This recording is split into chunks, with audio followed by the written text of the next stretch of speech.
Good afternoon, fourth grade. Today we're going to continue reading in our novel, The Red Pyramid.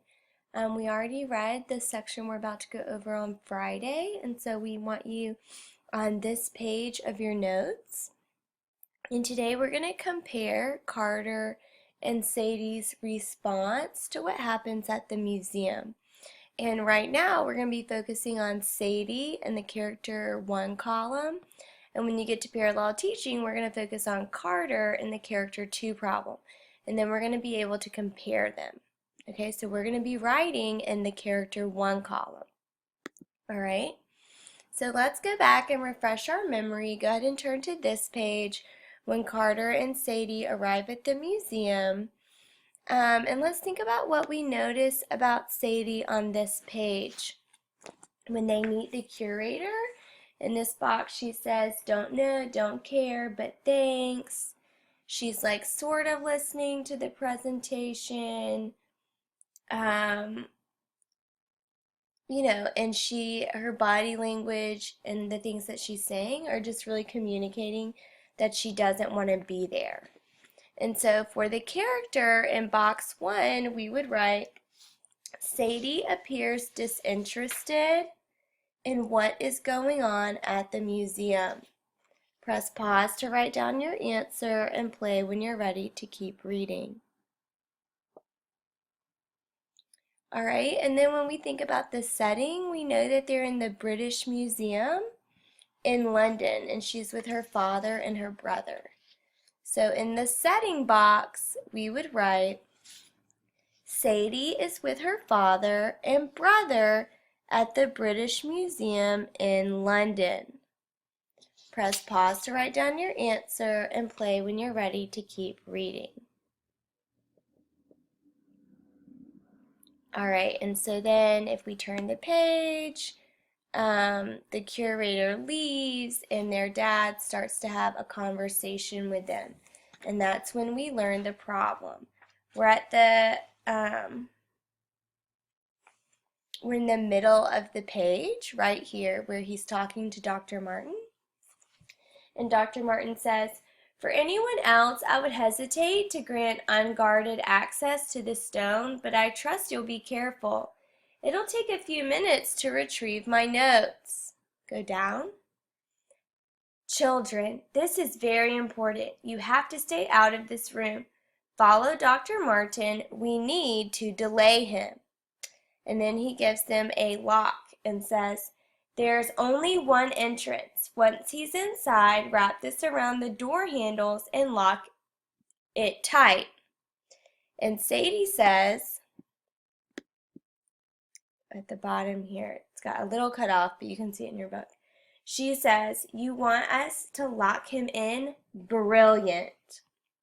And then he says to both of them, "Sweetheart, I love you, and I'm sorry for many things. Carter, you're my brave man. You'll have to trust me.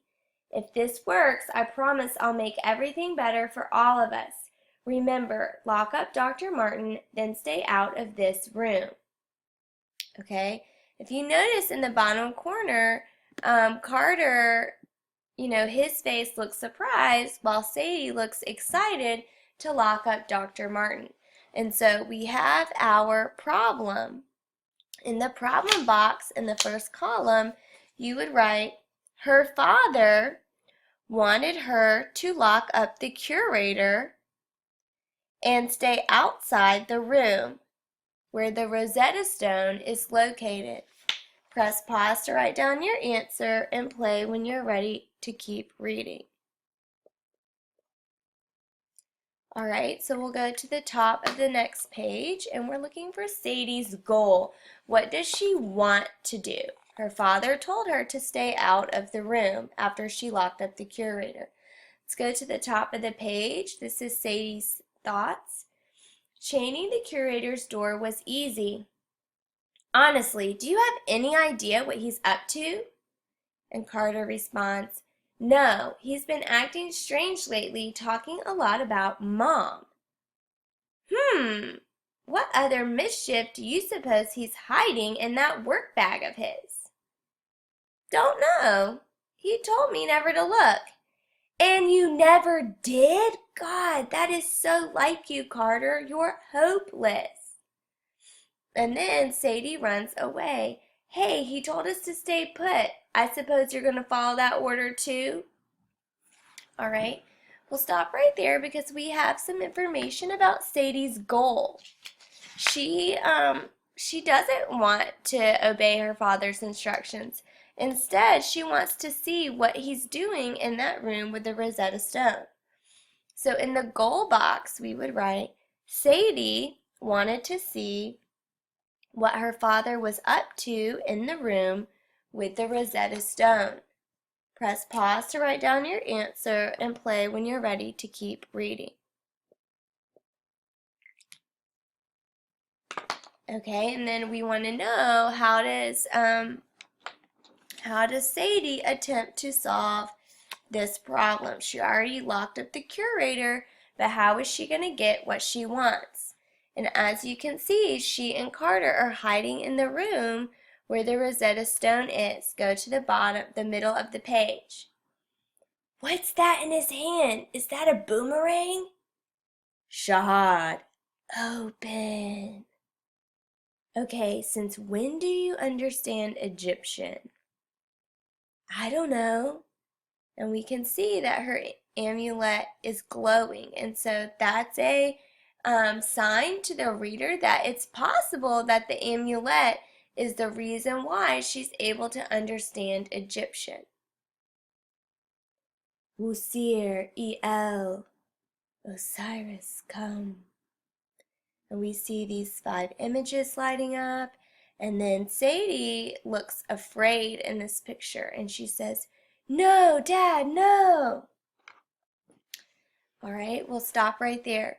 So Sadie, when she wanted to figure out what her father was doing, so she actually went back to the room to spy on him. That's what we would write down in the attempt. We would write, Sadie ran back to the room to spy on her father. Press pause to write down your answer and play when you're ready to keep reading.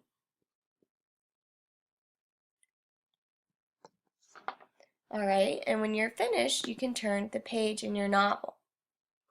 And then we see Julius, he heard her say that, and he's like, Sadie, children, run! And then once again, there's this clash between the green fiery stuff and the blue fiery stuff. And it says, get out while you still.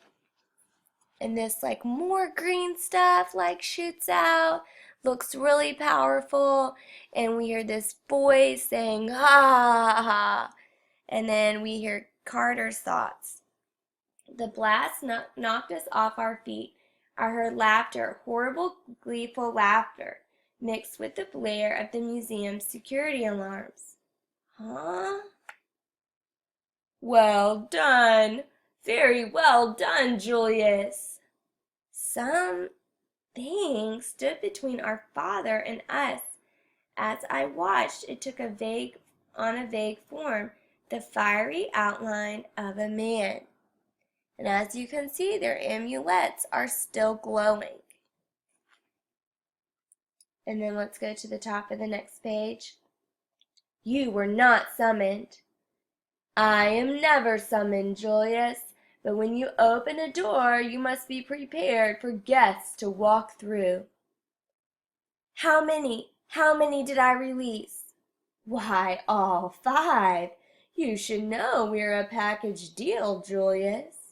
Soon I'll release even more, and they'll be very grateful.